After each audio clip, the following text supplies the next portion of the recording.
Assalamualaikum warahmatullahi wabarakatuh. Baik teman-teman sekalian, dimanapun kalian berada, semoga diberikan kesehatan, murah rezeki, amin ya rabbal alamin. Oke, di sini kami perwakilan dari kelompok 11 dari mata kuliah Hukum Lingkungan Hidup ya, yang diampu oleh dosen kami yang bernama Bapak Sofyan Saiful Rijal. eh, dan kebetulan kami akan mengangkat dan mempresentasikan yaitu sektoral ya, kebijakan sektoral di bidang lingkungan ya, seperti itu. Jadinya kami ini fokusnya kepada bidang kelautan dan perikanan. Untuk menyingkat waktu ya teman-teman, langsung saja marilah kita simak bersama ya penjelasan kami sebagai perwakilan dari kelompok 11 ya, akan menerangkan bagaimana dan seperti apa hukum lingkungan hidup itu yang disektoral kepada kebijakan perikanan dan kelautan. Oke. Di sini kita akan mengangkat dan membicarakan, sebelum kita lebih dalam lagi untuk membahasnya, alangkah kita akan ketahui dulu ya bagaimana perikanan dan kelautan itu diatur oleh undang-undang ya kan. Untuk dapat melakukan pengelolaan perikanan ya di negara kita telah diatur asas-asas dalam undang-undang itu, yaitu perikanan dan kelautan. Nah, seperti itu ya. Dengan asas-asas yang telah ditetapkan oleh undang-undang, itu akan menjadi tolak ukur kita, sehingga kita itu tidak akan semena-mena untuk mengelola hal tersebut, melainkan juga ada kita pertimbangkan bagaimana apa yang kita dapatkan dari pengelolaan ikan itu, dan juga yang dipertimbangkan adalah kerusakan pada laut itu. Nah, di sini akan kita bahas yang namanya asas-asas dalam pengelolaan perikanan dan kelautan. Oke teman-teman, di sini ada 10 ya, 10 asas yang akan kita bahas nantinya. Yang pertama yaitu asas pemanfaatan ya kan. Yang pertama, asas pemanfaatan. Nah, apa yang dimaksud dengan asas pemanfaatan? Oke, akan saya jelaskan. Asas pemanfaatan adalah asas yang menunjukkan ya kan, menunjukkan bahwa pengelolaan perikanan harus mampu memberi keuntungan ya, keuntungan dan manfaat. Di sini ada keuntungan dan juga kemanfaatan ya kan. Keuntungan ini atas pribadi kita, dan kemanfaatan ini apa yang kita bisa beri manfaat kepada orang lain di sekitar tanpa merusak kelautan yang di sana. Ya seperti itu yang pertama. Yang kedua yaitu asas keadilan. Apa yang dimaksud dengan asas keadilan? Yaitu pengelolaan perikanan yang harus mampu memberikan peluang ya kan, dan kesempatan yang sama secara proporsional bagi seluruh warga tanpa terkecuali. Jadi di sini harus merata keadilannya, bukan cuma bagi pengelola, dan juga harus bermanfaat kepada orang yang di sekitarnya atau orang lain tanpa terkecuali ya teman-teman. Dan juga yang ketiga yaitu asas kebersamaan. Nah, apa itu asas kebersamaan? Asas kebersamaan merupakan asas yang khusus digunakan untuk kepentingan masyarakat perikanan agar dapat meningkatkan kesejahteraan, seperti itu. Nah, dan yang keempat ialah asas kemandirian. Apa itu asas kemandirian? Yaitu asas kemandirian adalah asas yang mengatakan bahwa pengelolaan perikanan dilakukan dengan mengoptimalkan potensi yang ada. Jadi potensi yang ada harus dimaksimalkan atau dioptimalkan secara baik, seperti itu ya. Terus yang kelima itu asas pemerataan. Apa yang dimaksud dengan asas pemerataan?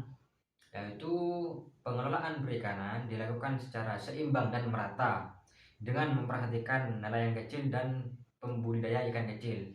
Jadi di sini yang dimaksud dengan pemerataan ialah harus seimbang. Apa yang kita dapatkan dari hasil laut harus seimbang dan merata, dan memperhatikan kepada nelayan-nelayan kecil.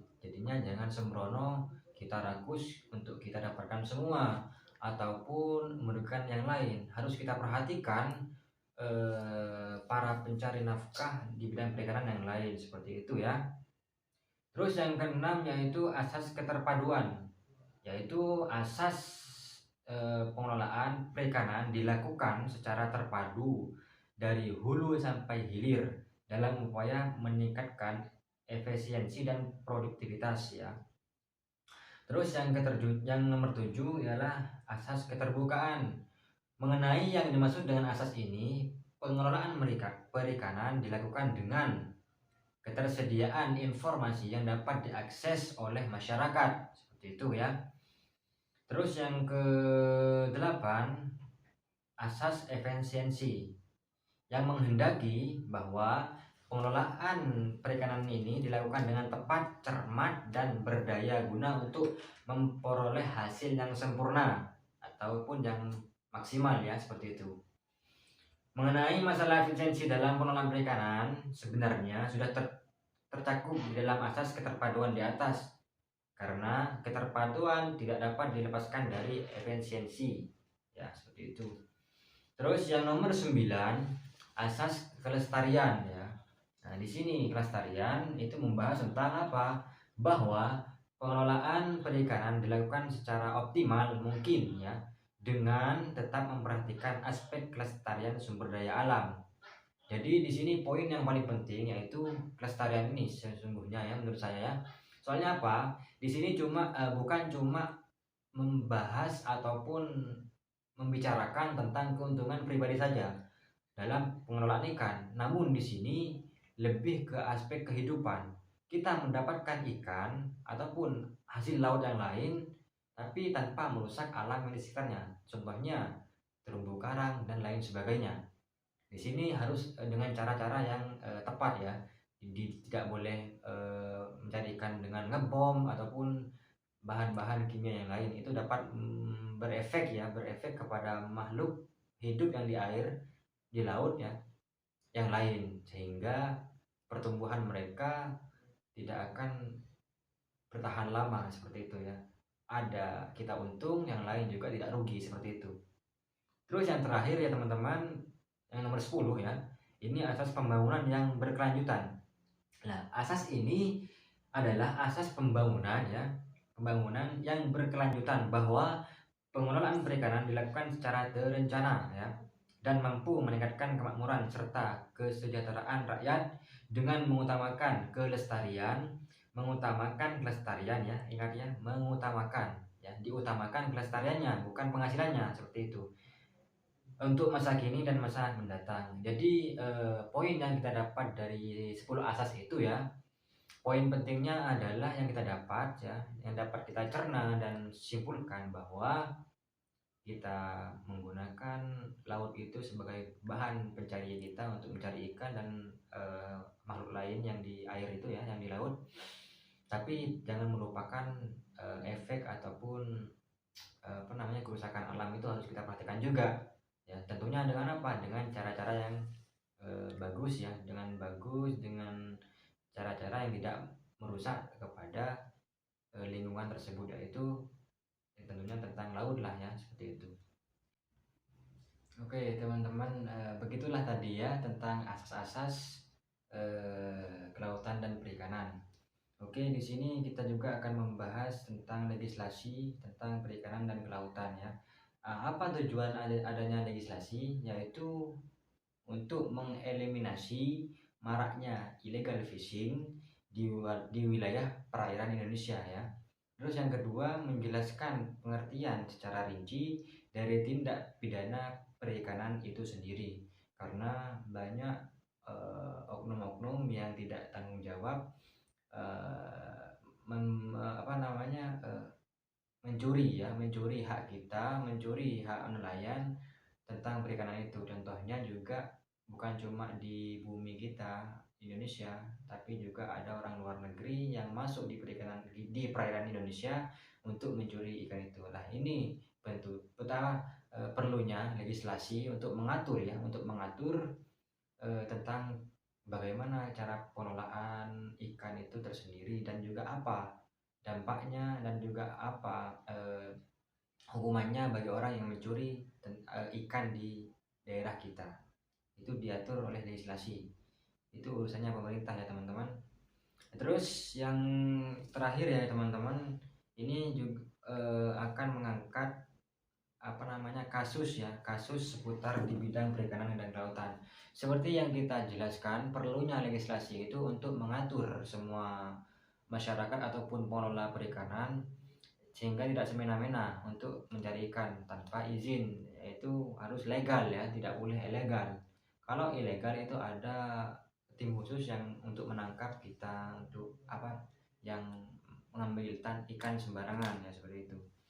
Di sini seputar kasusnya yaitu pencurian ikan, pencurian ikan atau illegal fishing sampai saat ini belum bisa diatasi secara optimal dan merugikan negara hingga puluhan triliun rupiah. Nah, itulah pentingnya legislasi dalam bidang perikanan dan kelautan sehingga tidak terjadi lagi pencurian-pencurian yang orang-orang nakal yang mencuri hasil bumi kita seperti itu yang di bidang kelautan. Terus ini sudah diatur ya oleh undang-undang. Nah, pencurian ini tak hanya melanggar kesepakatan internasional saja, namun juga melemahkan kedaulatan Indonesia dan keberlanjutan sumber daya perikanan nasional. Nah, seperti itu. Jadi perlunya legislasi itu ya untuk itu ya teman-teman, untuk mengatur bagaimana cara pengelolaan dan bagaimana izinnya sehingga orang-orang itu tidak semena-mena ya kan, untuk masyarakat sendiri dan juga untuk orang negeri yang sering kita temui ya di video-video ataupun di berita-berita.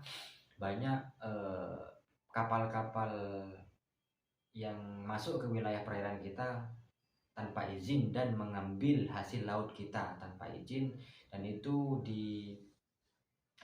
dieksekusi dan dieliminasi oleh bagian penanggung jawab yang kami ketahui adalah tentara yang di laut seperti itu.